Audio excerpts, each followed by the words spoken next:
Esse ponto que o Ricardo trouxe naturalmente, né, gente? A gente está falando da história da administração, porque na realidade, é, as, a, historicamente, as instituições, né, mais antigas foram as militares e as religiosas.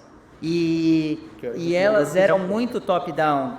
Elas eram muito top-down e tinha uma unidade de comando e de direção muito grande.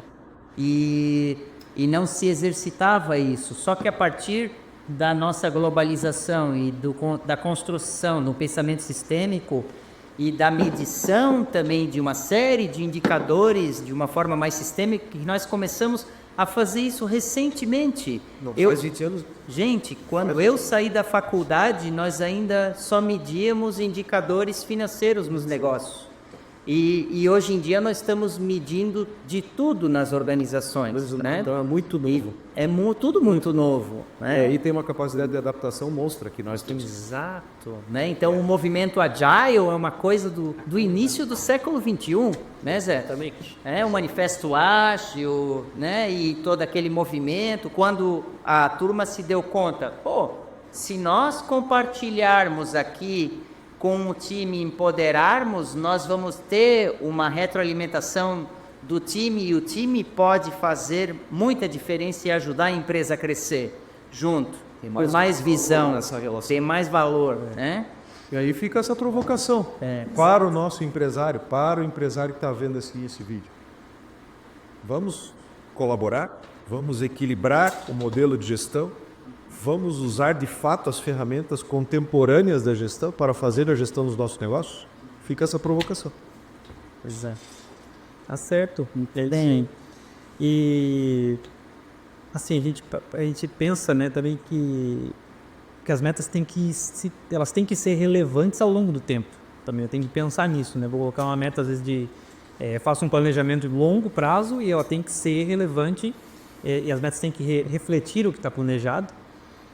Para garantir que essas metas continuem relevantes ao longo do tempo.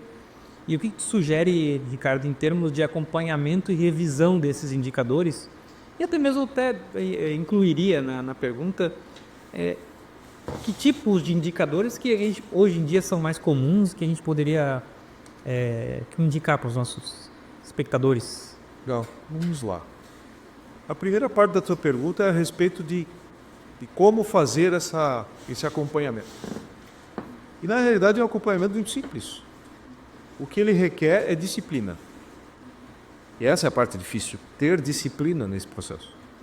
Então, a rotina, determinar uma rotina operacional, tática e estratégica, nos 3 níveis, de acompanhamento dos indicadores determinados para a companhia, é fundamental para que isso tenha sucesso.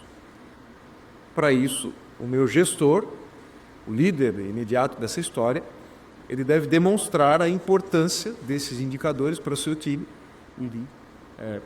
puxando essas agendas, ele mesmo. Ele vai demonstrar essa importância, ele determinando quando é que vai ser a nossa agenda recorrente disso aqui. Tais datas. Ok, então naquelas datas nós vamos fazer isso. Ele fazer com que isso aconteça. Então, o primeiro grande exercício é esse, e ele é simples, né? Não tem nada de complexo nisso. Ok? A segunda parte da tua pergunta é a respeito de quais indicadores são hoje mais relevantes. Assim, para qualquer tipo de negócio, o primeiro indicador sobre o aspecto da operação em si, que eu de fato gosto muito de ver, é a margem. Qual é a margem de contribuição do produto, do negócio, do serviço, não importa. Qual é a margem? Quanto aquilo está dando no fim do dia? Porque caixa não é lucro. Não, ele pode acabar saindo no outro dia, né? Caixa é só movimento, certo? E endividamento não é sinal de fraqueza. Usar o dinheiro dos outros para alavancar os meus negócios pode ser um baita negócio. Só que tem que ser bem inteligente, né? Só que tem que ser bem feito. Então, um dos indicadores que eu gosto muito de provocar é a margem. Só que para eu estudar a margem, eu tenho um monte de coisa que eu tenho que fazer antes. E tem que ter, de fato, um estudo de custos apurado. eu tenho que ter uma visão sobre o aspecto dos meus processos mais clara. Então, quando eu determino... O custo tem que saber bem certinho o processo. Às vezes, a brincadeira fica assim. A meta para esse semestre é conseguirmos determinar a margem. Olha só. Porque o trabalho não é tão simples assim, né? Certo? Porque para conseguir chegar na margem e na análise disso, vai ser necessário um monte de exercícios, né? E bem importantes. Um segundo tópico, ainda do processo operação versus comercial, é o CAC.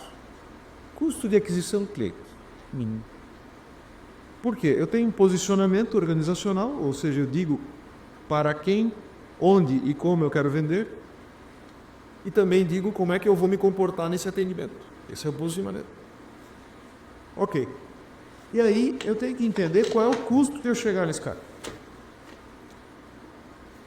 Às vezes eu faço um posicionamento lindo, maravilhoso. O CAC é absurdo.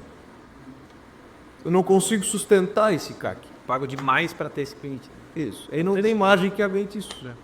Às vezes eu tenho que revisar o meu posicionamento frente ao CAC. Então, algo que vale a pena dar uma olhada.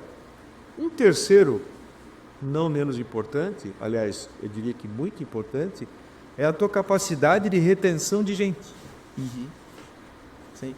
Porque as pessoas não demitem as empresas. Você também já falou sobre isso. Já. Né? O CNPJ é uma ficção. Né? O que existe são as pessoas lá dentro. Então, quando um colaborador... tem até um caso a respeito disso. O sujeito foi demitir o colaborador. Aliás, perdão, ao contrário. O colaborador foi pedir demissão. O gestor imediato tentando capturar aquele recurso. Disse, não, mas a gente então vai negociar e tal.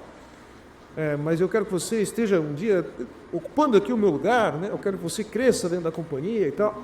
Aí o colaborador olhou para ele e disse, mas eu não quero ocupar o seu lugar. Eu não quero ser quem você é. Eu não quero estar aqui mais. Eu vou embora. Mas como assim? Você não quer ter as coisas que eu tenho e tal? Eu disse, não. Você tem as coisas, você não usa nada. Você tem uma moto que não sai da garagem, você tem um barco que não sai do porto, você tem um carro que você não consegue andar, que você vive na estrada, você tem uma família que você não curte, porque você nunca está aqui. Eu não quero ser você. Me diz que eu quero essa vida. Quem é que disse para ti que eu quero essa vida? Uhum.